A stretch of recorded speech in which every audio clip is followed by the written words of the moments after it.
Bom dia, colegas.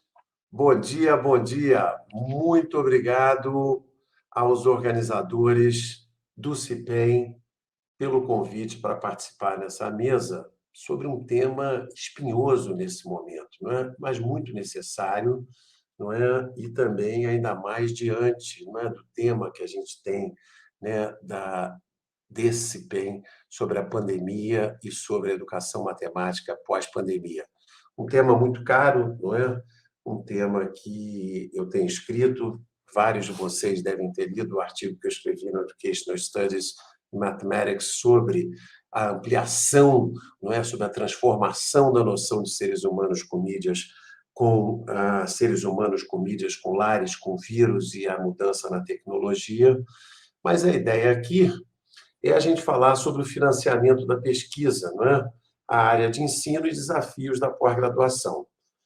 Um prazer estar compartilhando aqui essa mesa com o nosso presidente, o professor Marcelo Bairral. Não é? E eu queria, né, deixar aqui meus contatos. Esse PowerPoint pode ser remetido pela organização do evento a quem quiser.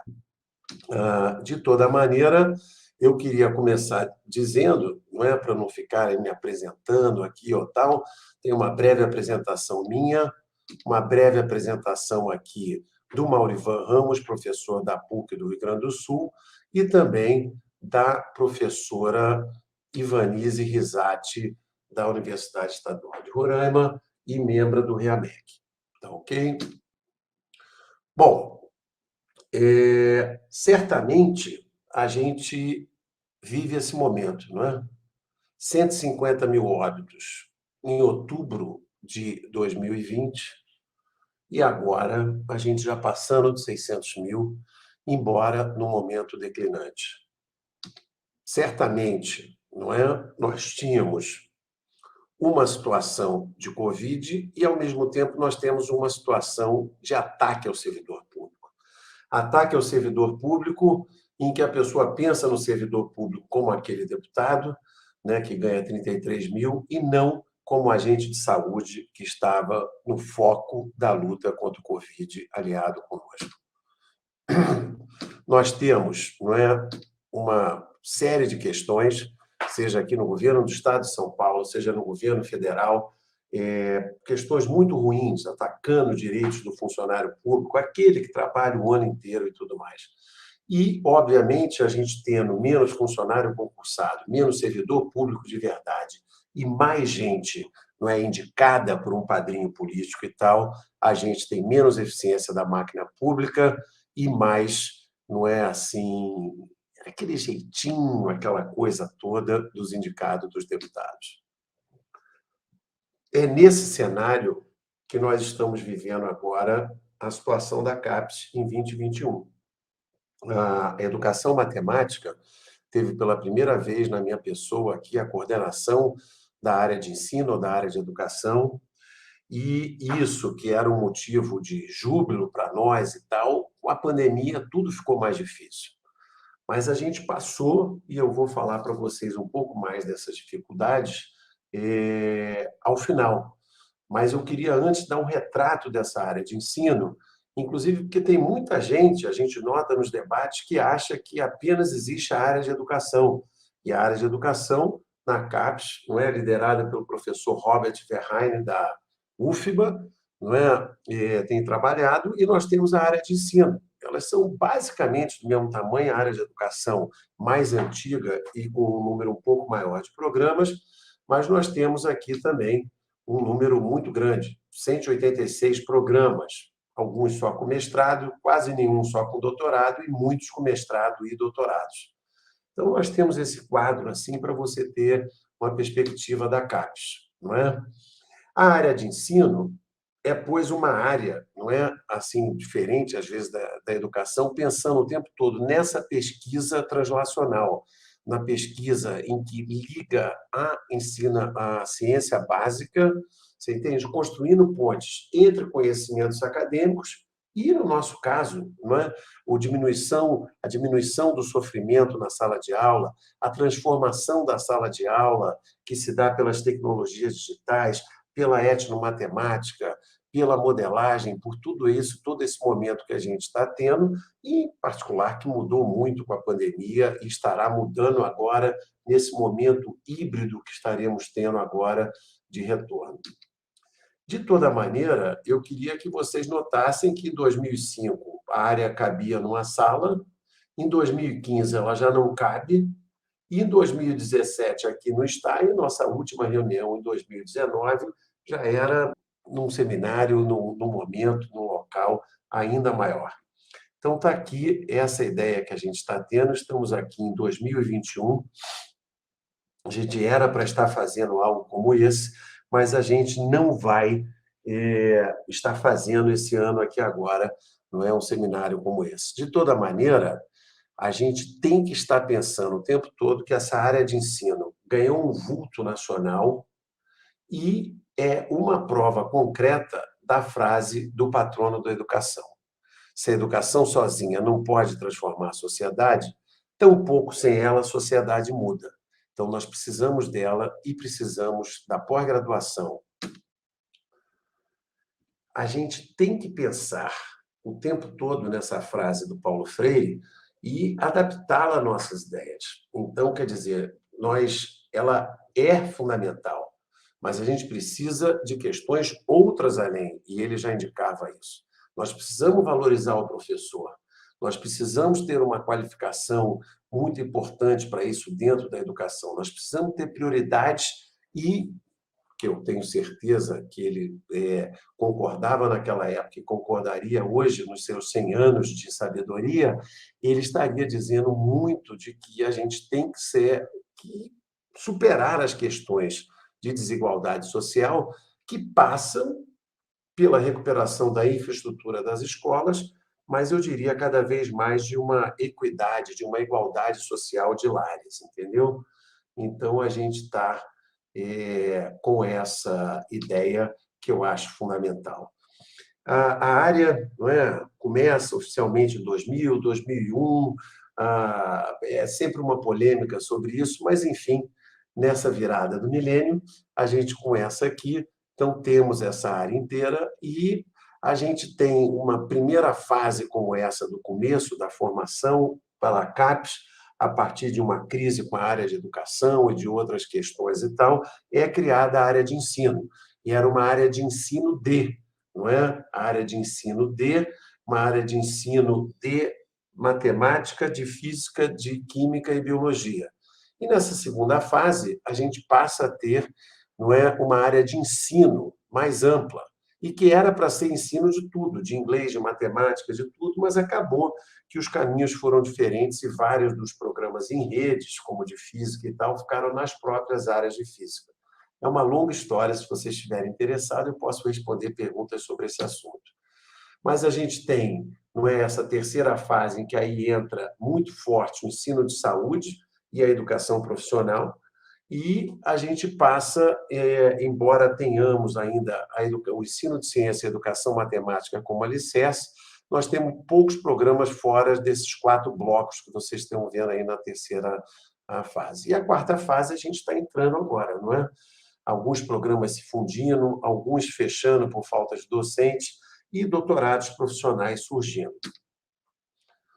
Nós temos, não é, um primeiro mestrado, né, nesse momento aqui, e um doutorado na UFPA, muito importante na Amazônia Legal, colocando essa importância da interiorização, e também algo que eu gostaria de realçar muito, que é a ideia do REAMEC, que foi uma rede que forma doutores em profusão, você entende, na região da Amazônica Legal. Então, essas são realizações da área, não é? E que vários colegas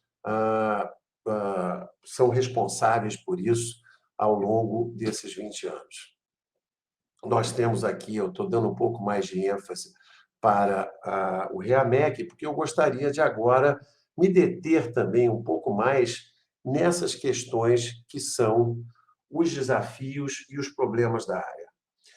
Quando a ESBEM me convidou para gravar esse vídeo, eu falei, Marcelo Bairral, Maurício Rosa, eu não posso gravar esse vídeo, entendeu? Porque as coisas estão tão de perna para o ar, nesse momento, na avaliação da CAPES, que está difícil de eu conseguir gravar esse vídeo. Então, tudo que eu estou dizendo aqui pode ter mudado entre a época da gravação desse vídeo, você entende? No dia 4 de novembro e o momento da sua exibição. Mas eu queria dizer que tem coisas que são importantes. Eu já falei da questão de fortalecer esses programas em rede, ainda mais nas regiões onde não há grupos de doutores para fazer um programa. Eu já falei, mas não falei dessa parte, que são todos os outros desafios que estamos, enquanto CAPES, para falar do financiamento da pesquisa e enquanto área de ensino. Um tema que é altamente polêmico é esse. Nós estamos com as bolsas congeladas há praticamente 10 anos, você entende? E, com isso, uma defasagem imensa e a Associação Nacional dos Estudantes de Pós-Graduação já disse, sem a pós-graduação não há pesquisa no Brasil. Então, com isso, a gente começa a ter algo, a gente começa a ter um problema, já se fala muito em evasão de doutores ou etc., mas a gente passa a ter um problema sério, né, que é da própria sobrevivência dos colegas com a bolsa de mestrado e doutorado. Isso se agravou mais ainda na pandemia, porque o quadro de desemprego aumentou. Então, ficou mais difícil para a pessoa que faz o doutorado também com emprego, porque às vezes estava sem emprego. Então, isso foi realmente uma crise muito grande. No momento, há cerca de um mês, nós vivemos um problema maior, que é a paralisação da avaliação quadrienal. Então, deixa eu explicar para vocês um pouco disso, que talvez nem todo mundo esteja entendendo. Nós temos um ciclo de 4 anos, foi de 2017 a 2020. Para esse ciclo, eu, Maurivan e Vanise estamos coordenando a área de ensino. O que é essa coordenação? Nós fomos indicados pelos programas e fazemos uma ponte e lideramos, porque somos pares da área de ensino, a avaliação por pares. A avaliação por pares é feita por colegas. Estávamos no meio dessa avaliação quando, você entende, ela foi interrompida por uma ordem do Ministério Público Federal, vindo do Rio de Janeiro, dizendo que a avaliação tinha que parar. E por que estava sendo dito que a avaliação tinha que parar? Porque os critérios que estavam sendo usados para avaliar não estavam já publicados no início do quadriênio. É algo bem mais complexo que isso, a argumentação, mas era algo, desculpem, que era importante para vocês entenderem. Mas sempre foi feita assim a avaliação da pós-graduação. Não é? Ela foi sempre sendo feita, construída. Por exemplo, em 2019, tivemos o seminário do meio termo, com todos esses 186 programas, o número não era esse, era um pouco diferente, mas nós tivemos esses coordenadores e nós voltamos diversas diretrizes. Outras, boa parte delas ficou na nossa ficha, outras foram transformadas. Por quê? Porque existe algo chamado Conselho Superior na CAPES, que já indicava questões de mudança, em particular uma que todos nós concordávamos que era para uma mudança mais qualitativa. Então, estávamos no meio desse processo e estamos agora, há mais de 30 dias, sem uma resposta. Ao que estamos entendendo, a direção da CAPES não está envidando esforços para caçar a liminar, não é? Mas isso também não está claro, está tudo muito nebuloso e há pouca comunicação. Semana passada, pela imprensa, ficamos sabendo que ela quer abrir cursos novos. E o Colégio de Ciências Exatas, Tecnológicas e Multidisciplinar, onde estamos, enviamos uma carta à presidenta perguntando: mas como que nós vamos abrir para cursos novos se a avaliação desse quadriênio passado está em curso? Os critérios para abrir cursos novos dependem desse. Como é que a gente vai colocar critérios para abrir cursos novos se está sendo questionado se a gente pode ou não avaliar dessa forma? Então, isso virou um problema judicial e, como diz o ex-presidente da CAPES e atual presidente da SBPC, o ex-ministro da Educação e atual presidente da SBPC, a judicialização teve esse efeito muito ruim. É como se um juiz quisesse entender dos meandros de uma banca de grego na USP. Não é? E isso realmente é um problema seríssimo para a gente. Nós estamos, então, nesse momento, com o perigo, sem saber o que vai acontecer com a avaliação, e, ao mesmo tempo, nós estamos pondo em risco o SNPG, o Sistema Nacional de Pós-Graduação.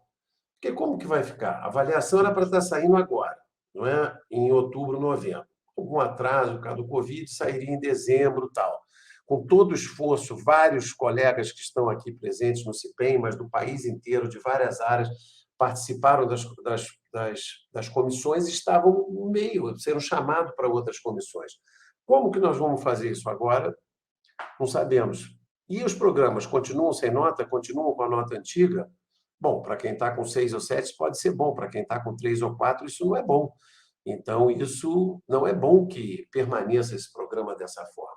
Então, é essa uma situação extremamente complicada que nós estamos. E, por outro lado, as colaborações regionais, nacionais e internacionais têm sofrido também bastante com a falta de verbas. Então, é o congelamento da Bolsa, você entende? Os cortes de verba para a CAPES são muito pesados, e se não fosse a pandemia, a própria realização da avaliação com viagens presenciais que melhorariam em muito, não é, a qualidade da avaliação ou tal, também ia estar em problema, porque o custo seria bem maior. Bom, nós temos, enquanto coordenadores de áreas, e vários de nós, nos reunidos com a Comissão de Educação e Desporto do Congresso Nacional, tentando uma saída para essa crise. Vários de vocês, várias das sociedades civis têm apoiado a gente e tal. Eu diria que é fundamental em que a gente não deixe a CAPES perder sua estrutura. Não temos, nesse momento, né, estamos há praticamente um ano sem o plano decenal para a pós-graduação brasileira, e pior ainda, estamos um pouco sem uma situação sobre o que está fazendo a CAPES para que a gente volte a ter avaliação, que entendemos que é fundamental para que a gente tenha avaliação, para que a gente feche esse ciclo de avaliação com todas as suas imperfeições, mas que está indo de uma avaliação extremamente quantitativista para uma qualitativa, e que a gente possa, não é, completar esse cerco já nesse quadriênio, mas que já estamos com um quarto dele praticamente feito, e os coordenadores, com razão, estão nos perguntando como vai ser feita a coleta desse ano. Não sabemos. Então, isso é realmente um problema desde que começou essa questão judicial, a comunicação piorou muito, não é, entre os coordenadores de área e a própria presidência, a própria direção da CAPES. Mas é isso, nós vamos aqui, todos nós temos que lutar pela permanência da CAPES, ela é fundamental para a pós-graduação brasileira, para a formação de pessoal em nível superior. E, com isso, a gente vai vencer mais essa batalha, e tenho certeza que, em breve, nós vamos poder pensar num reajuste de bolsa, em algo que é altamente importante para que a gente possa continuar atraindo cérebros tão importantes para um setor da nossa educação que está certo, que é a pós-graduação, e que é a pós-graduação basicamente apoiada no sistema de universidades públicas e gratuitas. Um abraço, estou pronto para as perguntas aqui.